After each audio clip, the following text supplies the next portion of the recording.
What up, y'all? It's your boy, the Hood Nerd, back again with day 16, with a day 16 reaction of the R. Kelly trial. Like I stated before, the prosecution should be wrapping up their case on Monday, maybe Tuesday, but from what I'm reading and understanding, for the most part, possibly Monday. Okay, his former talent manager, his former talent manager, Cheryl Mack, she testified on Friday. So let's get right into that. Cheryl Mack testified Friday that that the singer threatened her over a teenage singer's lawsuit, saying she needed to pick a team. He said, generally in these situations, people come up missing, the witness Cheryl Mack told the jury. R. Kelly has denied any wrongdoing.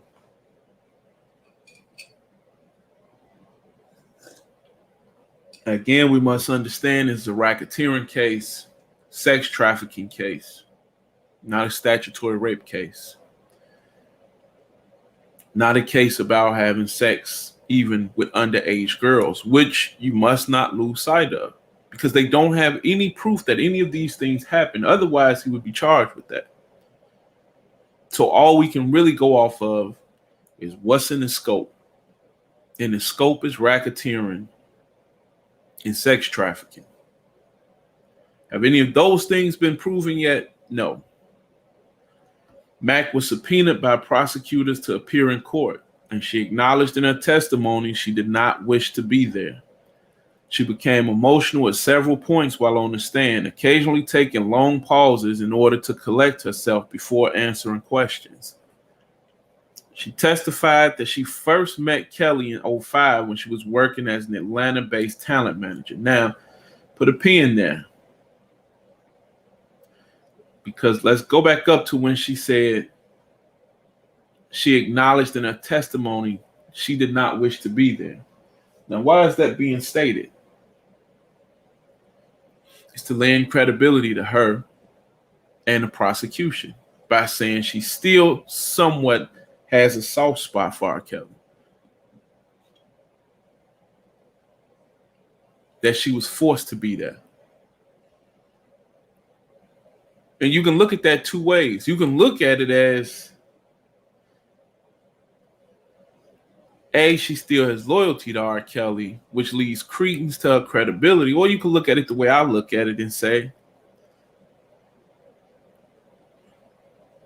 so somebody still had to twist your arm to come and stand up for the young ladies who are now screaming and yelling to the top of their lungs that they were abused by.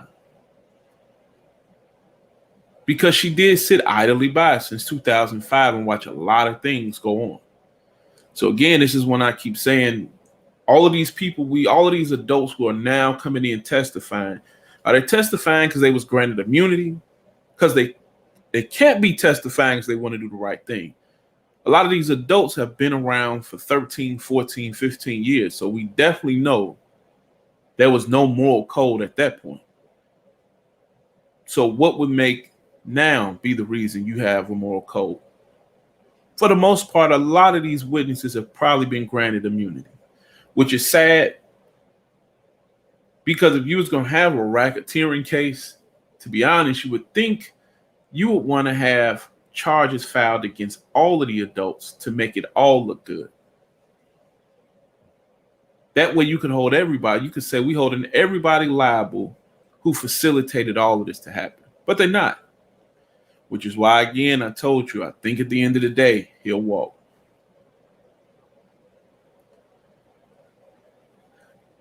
In 2009, she began managing a 17-year-old singer identified in court as Precious, and Kelly agreed to work on music with her.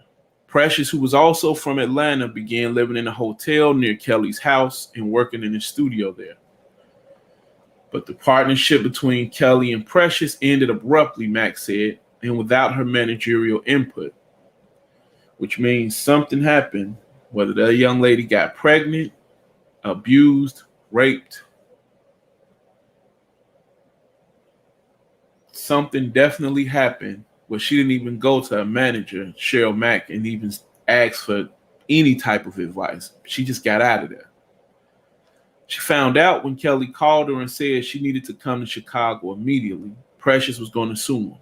Mack said Kelly told her. With Mack recalling, he said it had something to do with sexual harassment. And again, I wish we knew who this was so she could testify. Because at the end, these are the ones who, for me, now the prosecution's case, it looks strong at that point.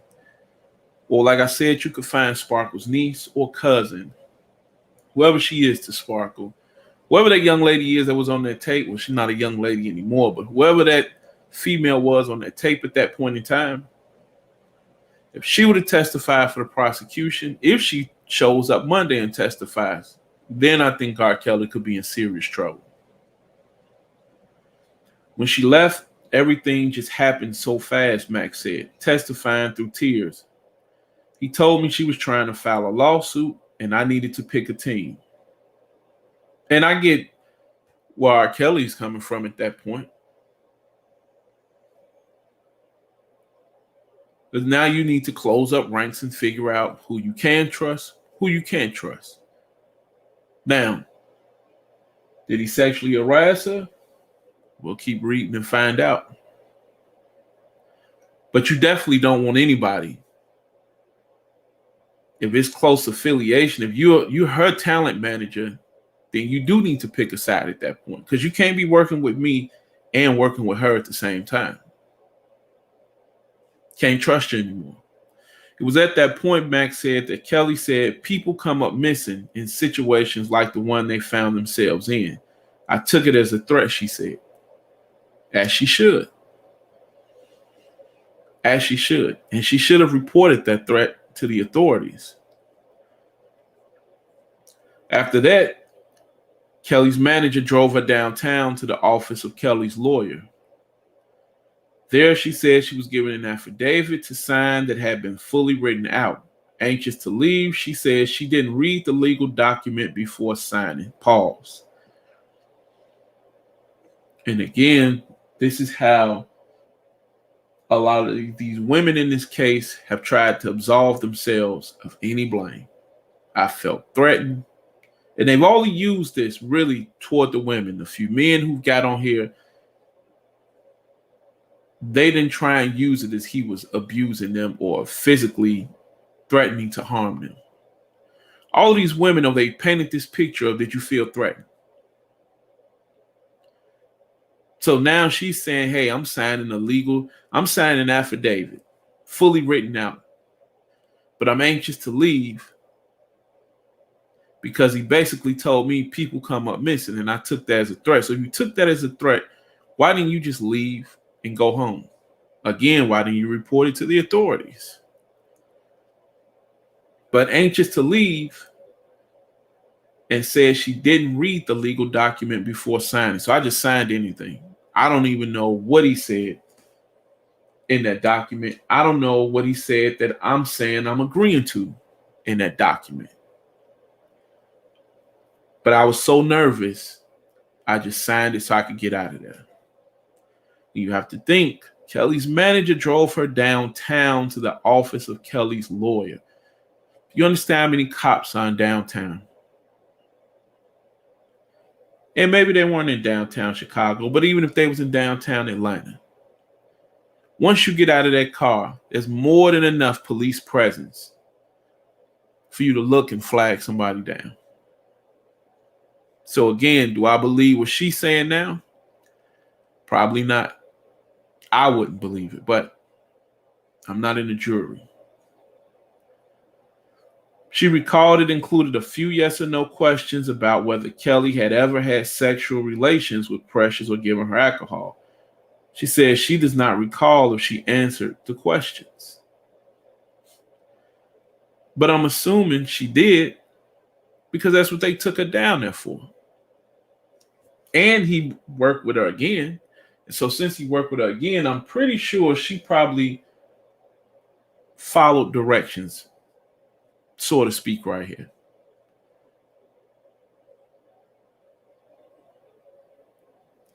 It is unclear if Precious ever wound up filing a lawsuit, but Max says she later learned the allegations had been resolved in some way.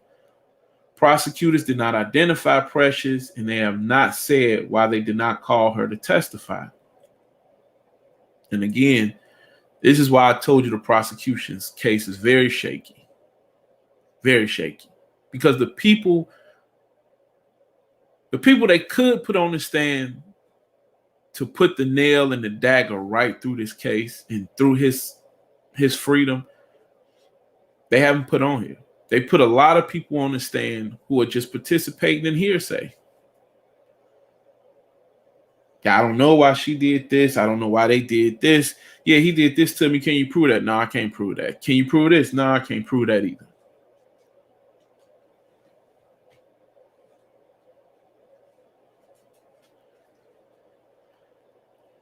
So, again, she said she doesn't remember if she answered the questions, whether he had sexual relations with Precious or giving her alcohol. But, well, let's see, because maybe she answered here, which I don't see she did, but you would have thought that would have been the perfect moment to say, though, but I did see him give her alcohol and have sex with her, or I didn't know of, which is more telling because the prosecution didn't push to even ask that. Max says she flew home to Atlanta and didn't see Kelly again until 2013. By then, she was working with music executive Devin Stevens, who had the idea that they could reinvigorate Kelly's career. They hit it off, and we went to work, Max said.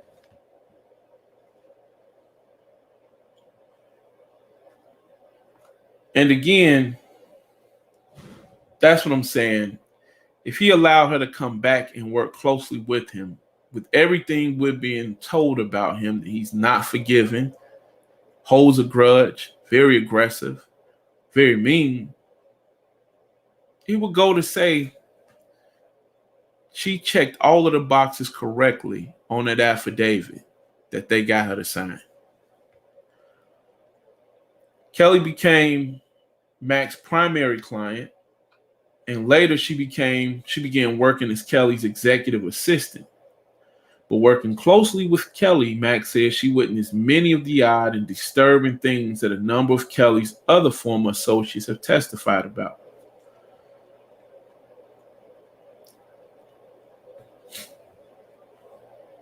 She said Kelly was often accompanied by several female guests who were handled with strict rules. At Kelly's basketball game, she recalled these women would sit facing the wall. When one entered a room where there were men besides Kelly present, the men would promptly leave so as not to interact with the woman, she said. And again, can we believe that? Because all of these women are basically stating the same thing at this point. A lot of these stories, like these, would become more believable if you had different stories, but in a similar nature. But unfortunately, they don't. All of these things are very vague. Everything is at a basketball game. The women couldn't talk to men. They were forced to sit looking at a wall. And again, I told you, I've been in one of those gyms. The women weren't sitting facing the wall at that point. Now, were they talking to men? No. But were they watching the game and cheering for him? They sure were.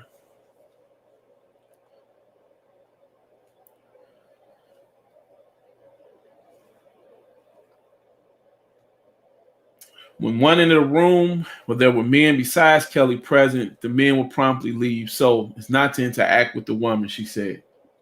Which is, like I said, we've heard that. Once Mac booked a show for Kelly that the singer felt he wasn't paid enough for, as a result, Mac said he reduced her pay to nothing for 3 to 6 months to offset what he thought the payment should have been.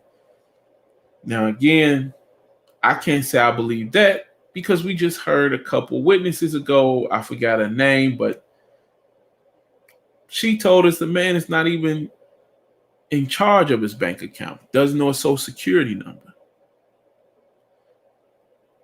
So since he's really not in charge of his financials, and she basically said the man was illiterate, it's hard for me to believe that that's what happened at this point. Like others in Kelly's circle, Mac also said she had to write an apology letter to him that he dictated after they got into another dispute over money. I apologized out of fear, she says. I was 1,000% scripted. So again, yes, I know you got me red-handed on a letter, but let me tell you what, I lied. I lied because I was afraid. He never beat me. I never saw him beat a woman, but I was afraid. Now, had you seen that, then I have even more questions because now I have to ask you as an adult, why didn't you go to your authorities and stop them? You as an adult, why were you working 3 to 6 months for free for them? What were you getting out of this? The lifestyle. But again, that's another reason why I don't buy what she's saying. He reduced her pay to nothing for 3 to 6 months. Ain't nobody working 3 to 6 months for free. And you don't need to say 3 to 6 months. If somebody hasn't paid me, I know exactly how long that is. Especially a guy of this magnitude and the money you would have been missing out on. So at this point, I would think you would know exactly how many months this was.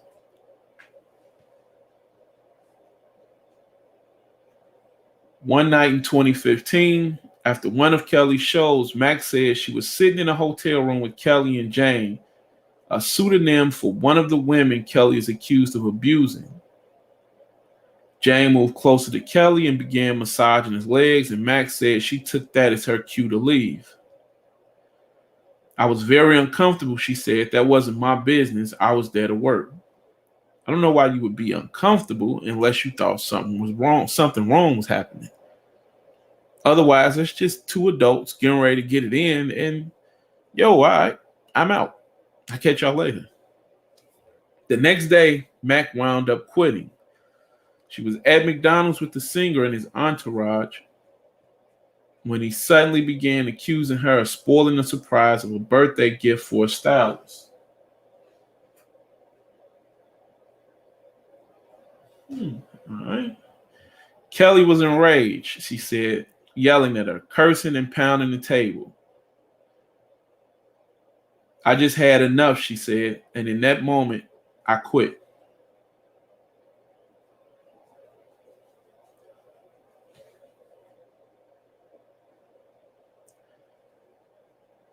And that's interesting also. Because she hasn't been able to create the narrative or create a scenario where he was absolutely enraged. So this is where she created it at.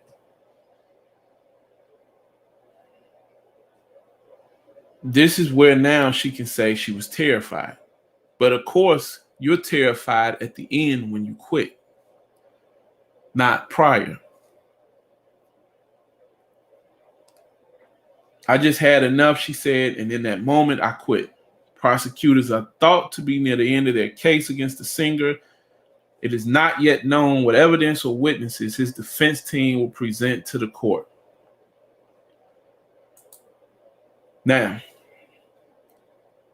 I don't know what y'all feel about that, but yeah, I'm not buying too much of what Miss Mac was selling either. But again, like I said,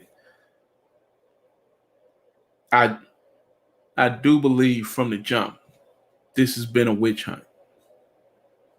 They should have got him for the Aaliyah situation, for the Aaliyah marriage, and they should have got him for child pornography when he had sex with the young lady underage on that sex tape. They didn't get him for those two, but now they're trying to get him for this. Like I said, you couldn't get Al Capone for all those murders, so we got him for tax evasion. You couldn't get OJ for those murders, so we'll get him in Vegas and put him in jail for 20 years for trying to strong arm his own memorabilia back. This is the way the government plays sometimes, man. It's your boy, the Hood Nerd. I'll be back at y'all Monday. I'm out.